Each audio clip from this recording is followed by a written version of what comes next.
Since its inception back in 2013, the phrase and subsequent movement of Black Lives Matter has become as ingrained in American political, social, and even pop culture as things like God Bless America, In God We Trust, and of course, We Don't Like Your Kind Round Here, Go Back to Where You Came From. Unsurprisingly, Black people's demands to be treated like 5/5 of an actual person haven't exactly been received warmly by a lot of people, even some especially sunken-placed fellow blacks.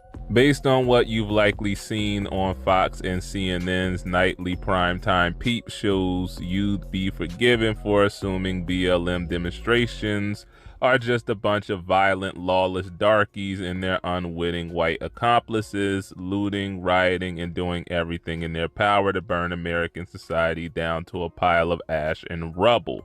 But in spite of my wildest machinations, the vast majority of BLM protests have been peaceful, with a lot of the violence that does ensue being instigated by police.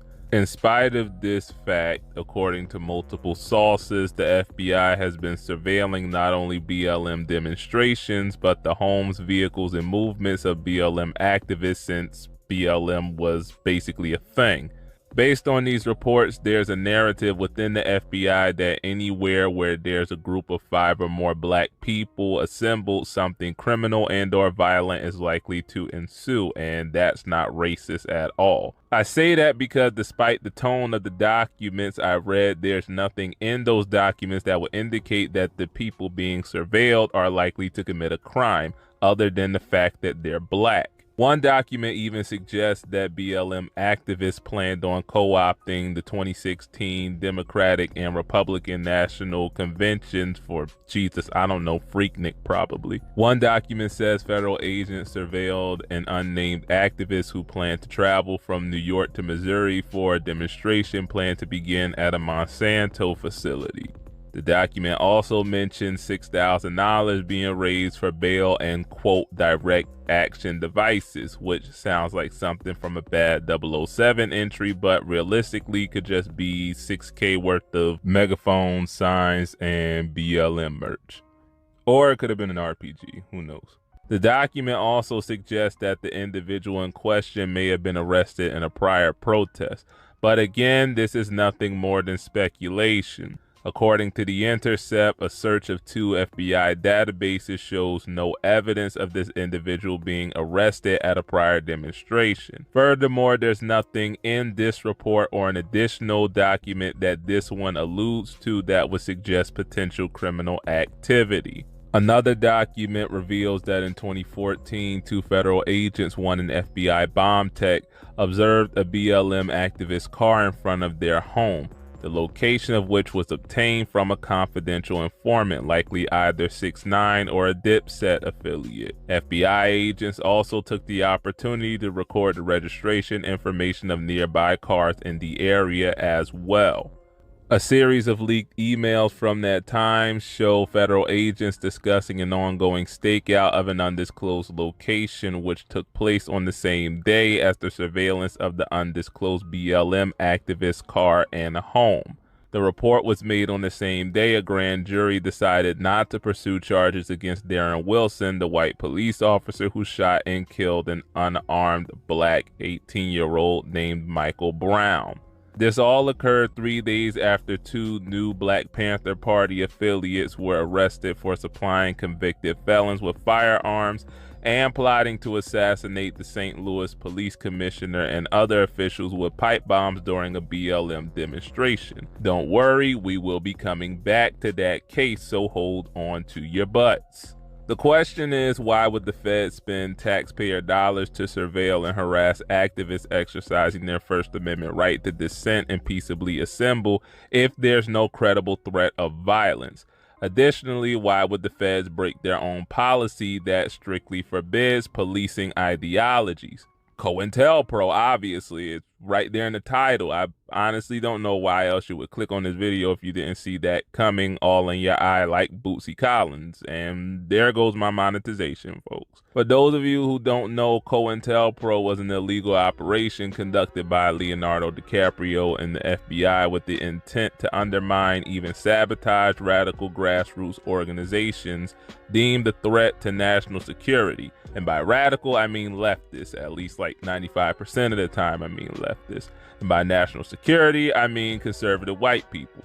It's pretty common knowledge at this point that the feds kept a file on basically every activist, celebrity, and politician anywhere left of Nuke the Commies off the map, with a special affinity for the colored crew. This included people like Stokely Carmichael, Muhammad Ali, Malcolm X, and MLK, to whom J. Eggman Hoover sent this lovely little letter basically telling King to kill himself, or the FBI would expose his not-so-reverent extracurriculars, including a grocery list of adulteries that make Future look like the MLK we all thought MLK was, until that one Afro-American studies course we took junior year.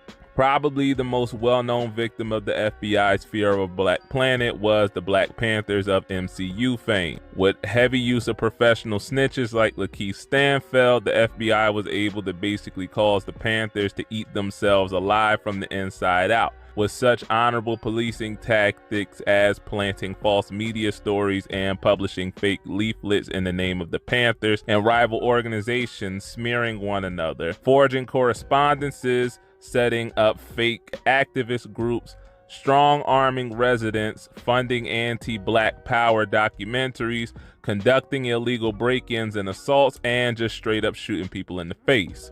The most infamous of these was the murder of 21-year-old Fred Hampton in front of his pregnant girlfriend. However, Chairman Fred wasn't even close to the only victim of Martin Sheen's campaign to, quote, expose, disrupt, misdirect, discredit, or otherwise neutralize black power groups.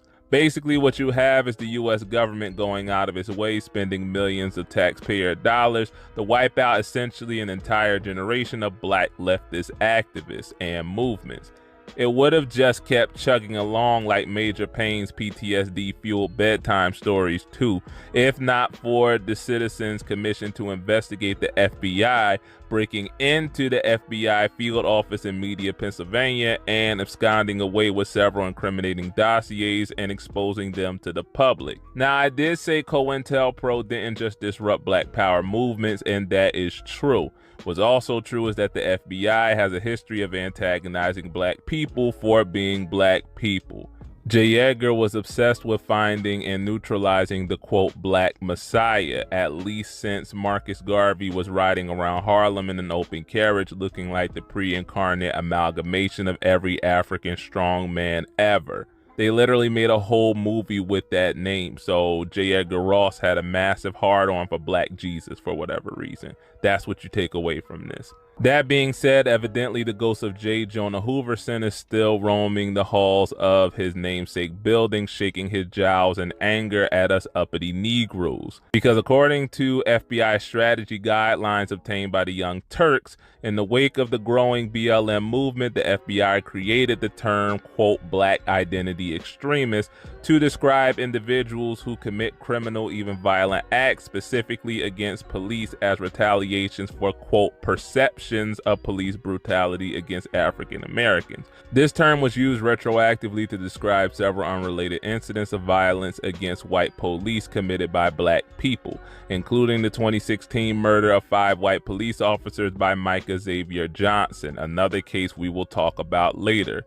Evidently, according to the FBI, it was, quote, very likely that BIEs would continue perpetrating acts of violence against police in the coming years, despite, black identity extremism not really being a thing, like, at all. Like, literally, if you try to find statistics on black extremist violence on police, or anyone for that matter, you won't really find anything, because those incidents are so few and far in between that according to the Anti-Defamation League, they're just lumped in with broader left-wing extremist acts of violence. In fact, according to the ADL, since 1971, of the 104 incidents of domestic extremist police killings, 61 were committed by right-wing extremists. FYI, the years between 1971 and 1980 was the last time more police lost their lives to left-wing extremism than the other aisle. Don't worry, we're going to talk about that soon as well. Of course, once all this tea seeped out into the public, people were properly pissed. The Congressional Black Caucus among those people. So the feds agreed to stop using the language in question in future reports. Except, according to those same documents obtained by the Young Turks I mentioned earlier, the feds continued to use similar language until the 2020 report, in which they lumped black extremists and white supremacy extremists in the umbrella category of racially motivated violent extremists. However, according to the ADL, since 2011, white supremacist extremists have accounted for 3 out of every 4 of the 323 murders committed by right-wing domestic extremists, who themselves account for 3 out of every 4 murders committed by all domestic extremists. But according to FBI documents, white extremism was considered a, quote, medium threat and black identity extremism a, quote, elevated threat, until the FBI's greatest contribution to racial equality to date, that being the creation of the aforementioned RMVE designation. But the designation might as well not even exist based on the description given in the report. According to the 2020 guide, some RMVEs are driven by a belief in the superiority of the white race, and other RMVEs use force and violence in response to perceived racism and injustice in American society, which again, according to statistics, no they don't. And even if they did, how in any way are these the same thing? Okay, so let's do a little exercise, shall we? This is Rakim. He's a black activist. He's also said some pretty mean and hurtful things about the police online, even going so far as to say of the murder of those 5 officers I mentioned earlier, they deserved what they got. Rakim was arrested in 2017, not for any crime, but because he said those awful nasty things. In case you didn't know, according to the landmark free speech case Brandenburg v. Ohio, all speech, even hate speech, is protected by the First Amendment unless that speech incites, quote, imminent lawless action. For example, something like everything said by everybody who had a mic shoved in their face the day before in the morning of the Capitol insurrection. Get it? Got it? Good. Moving on. This is Doug. Doug is a white supremacist. Doug also has some pretty mean and nasty things to say online, but to black people, not cops. In particular, then President Barack Obama. For instance, quote, if someone put a .30 caliber round into the base of his skull, you think? Okay, we're towing the line here, but legally this isn't considered a threat yet. However, when you consider the fact that Doug was actually bold and or stupid enough to solicit help from the Aryan Brotherhood on their website in obtaining an illegally modified AK-47, you think at least one red flag would go up, right? And of course, the AB, the lovely scamps that they are, were more than happy to oblige, right? Well, actually, no, they didn't, because why would a known crime organization help a guy dumb enough to ask for help in committing a crime on a public forum? Despite all of this, Doug was never arrested for any of his comments. He was arrested, but on gun and drug charges in 2012. But even then, his neo-Nazi sentiments never came up in prosecution because a federal judge blocked such discussion, because those sentiments are, again, protected by the First Amendment. So somebody got screwed over here, and methinks it wasn't the Ed Norton knockoff. In fact, despite many white supremacists, especially those brave enough to show up to the little dick conventions they call protest, having a criminal history, which isn't all that surprising since a lot of them become radicalized in jail, the FBI, based on what we know, doesn't really bother to surveil the attendees. There's actually a 2016 DHS field report that talks about violent clashes between left-wing extremists and, quote, lawfully protesting voices. I can't. Okay. Lawfully protesting white supremacists at legally permitted rallies, end quote. Yeah, this document seems really keen on reminding us how violent the anarchists are and contrasting that with how lawful the Nazis are. It's almost like maybe law enforcement has a blind spot for white supremacists, and I wonder why that could be. Oh well, c'est la vie, I guess. But we believe in giving the benefit of the doubt on this channel. So let's go back to that bomb plot I talked about earlier, because you might be thinking, well, there's the blind pig's truffle right there. But not so fast, my friend.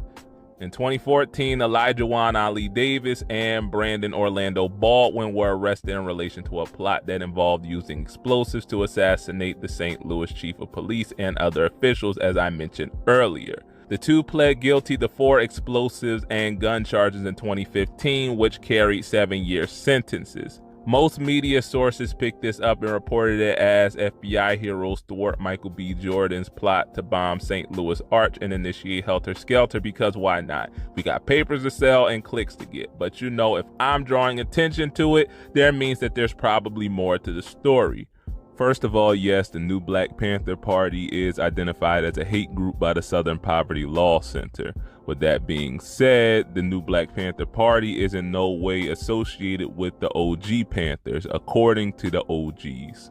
Also, the group is so loose and decentralized that I could probably join my local chapter tomorrow and be running it by the end of the week. And I'm really not capping with that, because that's basically what happened with Davis. Despite never denying complicity in the plot, Davis, who completed his sentence earlier this year, maintains to this day that he never intended on using the explosives on anyone or anything. Rather, he was just a middleman passing off the explosives to another party. However, according to the actual reports, no actual plan to blow things up, let alone the St. Louis Arch, was ever made. In fact, FBI officials confirmed that such a plot would have been unrealistic considering the airport level security that is at the St. Louis Arch. Lastly, we have to talk about the 2 people who Davis met and befriended at the BLM protests, where FBI are likely to have begun their surveillance of he and Baldwin in force. 2 people who, through their relationship with Davis, were able to successfully infiltrate the St. Louis NBPP chapter.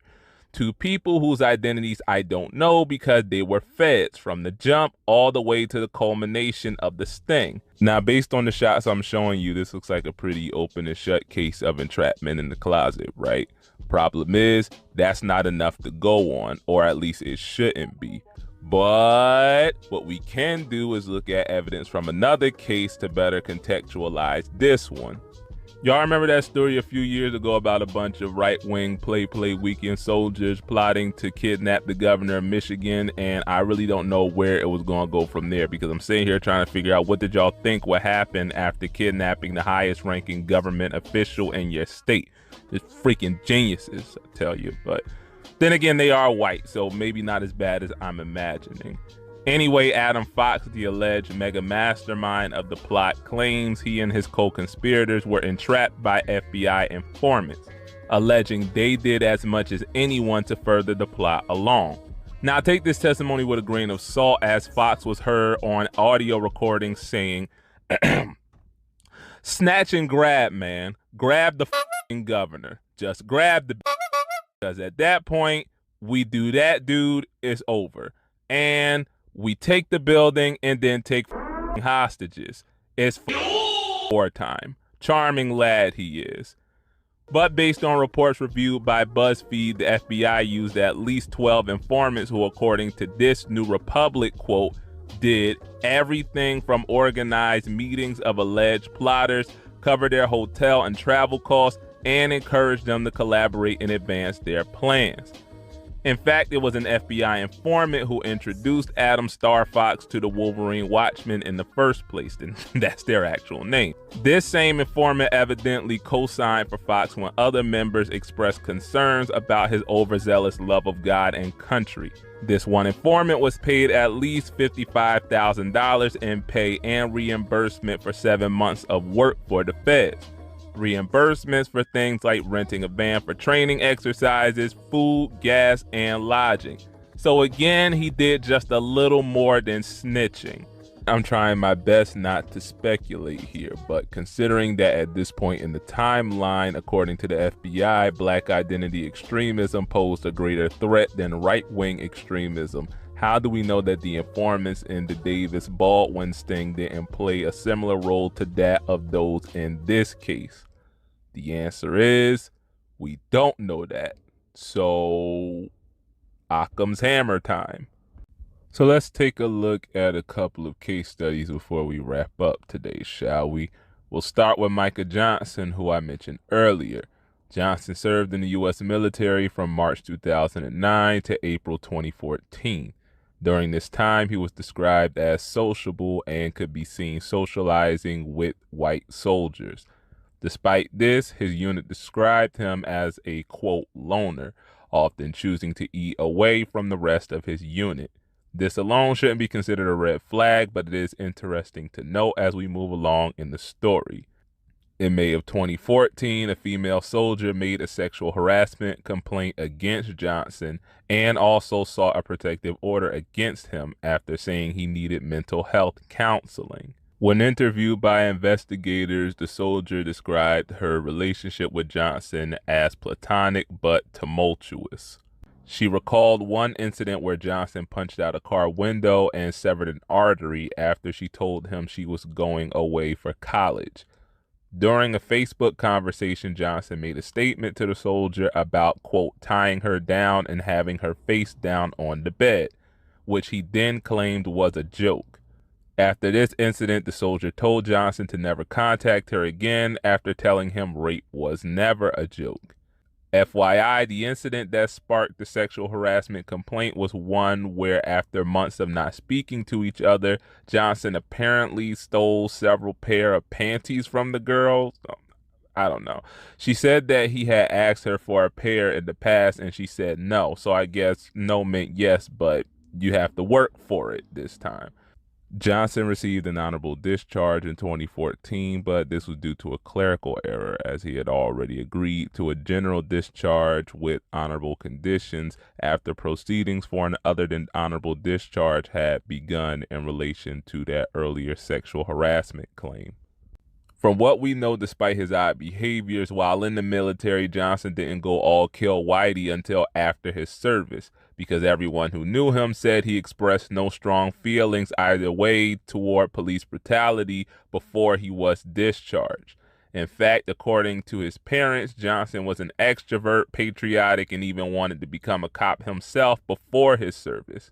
After his discharge, however, he was described as resentful toward the U.S. government because of that service. According to VA docs from August 2016, Johnson displayed signs of PTSD, though he was never formally diagnosed. He also reported suffering from depression, anxiety, hallucinations, and even telling doctors he had nightmares of fellow soldiers dying in explosions and that sometimes he heard voices and explosions in his head. He also suffered from panic attacks, one of which required a police response.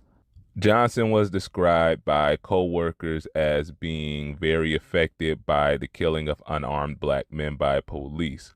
A friend of his said that he had anger management issues and that he would watch the 1991 beating of Rodney King by the LAPD on repeat. Additionally, an investigation into Johnson's internet history showed that he had liked the pages of several black nationalist groups. Among these, the MBPP, which we talked about earlier, the Nation of Islam, and the Black Riders Liberation Party, all of which have been identified as hate groups by the Southern Poverty Law Center. Houston MBP chapter leader Quanell X said Johnson was a member of his chapter for several months, years before the shooting took place. He said that Johnson was asked to leave after wanting to know why the chapter hadn't stockpiled more weapons and ammunition, and saying that they should harm black church preachers because they were more concerned with money than with God, something I kind of talked about in a previous video. Johnson volunteered to work security at an anti-Trump rally, but was rebuffed when he insisted on carrying a gun. According to police and a neighbor, he would frequently practice military exercises in his backyard. In 2014, he attended a private self-defense school that taught, quote, shooting on the move tactics that were designed to give the illusion of multiple shooters.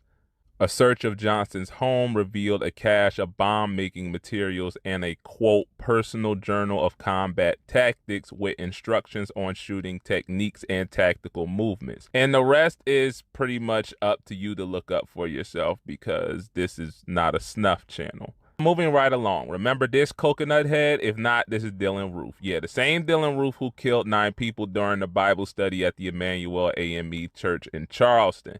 Roof was described as obsessive compulsive as a kid, but I'm not going to dwell on that because I have ADHD and SAD, and somehow I managed to work my entire adult life in fields that require heavy social interaction and time management, 2 things I'm physically incapable of doing without nearly having a panic attack. So you, Dylann, and anyone else who wants to use OCD as an excuse for murdering people. Anyway, on March 2nd, 2015, Man Dark over here was brought in for questioning in relation to a February 28th incident in which he decided to enter his local mall dressed in all black and began asking the employees disturbing questions.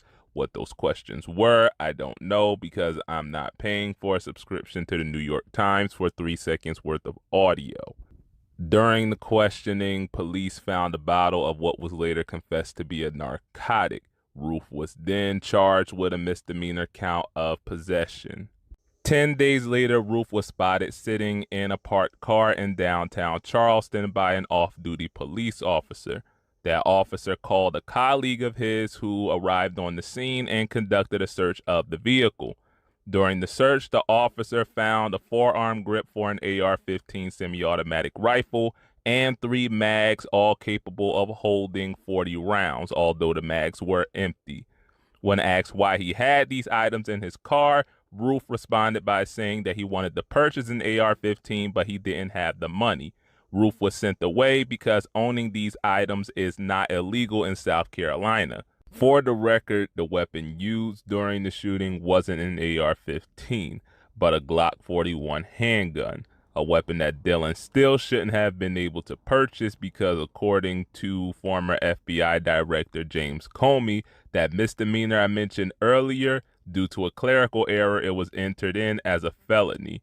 Additionally, known users or abusers of narcotics are not permitted to purchase handguns, according to the FBI. According to friends and family, Baby Roof often made comments like, quote, blacks are taking over, and even expressed his desires to wage an attack on local College of Charleston. But of course, nobody took him seriously because he does have ACD after all. Jesus, somebody just shoot me, golly. Images online also show Roof wearing a jacket with the flag of Rhodesia, now modern-day Zimbabwe, and apartheid-era South Africa, which I did not know until researching for this video, are white supremacist icons. Roof also expressed support for segregation and told his roommate he wanted to start a civil war. Again, nobody took this as a red flag. A website called lastrhodesian.com was discovered 3 days after the killings. It was found to have been registered to Roof on February 9th of that year. The website showed a number of photos with Roof posing with handguns and neo-Nazi symbols, including the aforementioned jacket. Also, symbols like 88, an abbreviation for Heil Hitler, and 1488, evidently another white supremacist number. On the website, there was also a 2,444-word manifesto broken into sections titled Blacks, Jews, Hispanics, East Asians, Patriotism, and Explanation. I'm not going to sit here and waste my time reading these quotes. You can pause the video and read them at your leisure because, 1, we're running out of time, and 2, this guy is pissing me off royally. Point being that what we have are 2 highly disturbed, independently acting, and by all accounts self-radicalized individuals perpetrating crimes that likely could have been prevented if the FBI spent half the time, effort, money, and energy they do surveilling people exercising their First Amendment rights as they do people who are actually openly plotting to kill other people. Purpose of this video is not to serve as a smearing of law enforcement or even of the FBI specifically, even though in my opinion the evidence is quite incriminating. Rather, it's to further contextualize a point that I made in a previous video, that a lot of people for whatever reason seem incapable, if not unwilling, to comprehend. And that's that black people are excluded from assuming a positive relationship with law enforcement because of stuff like this. Also to say this, that in a world as interconnected as ours, in which the majority of people seem to be overzealously willing to sacrifice their right of privacy for the sake of convenience, and in which corporations seem even more overzealously willing to sell off that privacy to the highest bidder, those of you black activists and even non-black allies who have done more for the cause than just changing your profile picture to a black square for one day or buying a bunch of waist beads from a BOB that you're probably never going to use anyway, may at some point come up on the FBI's radar if you haven't already. Why? Well, this is one of those rare instances in which the answer is about as simple as the question, and that's that you have displayed a willingness to disrupt the status quo of American society, something that COINTELPRO was created specifically to prevent from happening. With that being said, the work is nowhere near complete, like not by a long shot. Some might even argue that it hasn't even really begun. But the fact that the status quo considers the movement enough of a threat that they are fishing for justification to keep tabs on at least a handful of us, in my opinion, says that we're moving in the right direction. Let this be a caution to us all that in this fight, and because of this fight, we're probably being watched, and not for our own benefit, but them's the breaks, as they say. While we continue to push forward, we must also remain vigilant, not just for ourselves, but for each other. With all of that being said, friendos and friendettes, stay strong, stay safe. Deuces up, and I'm finished.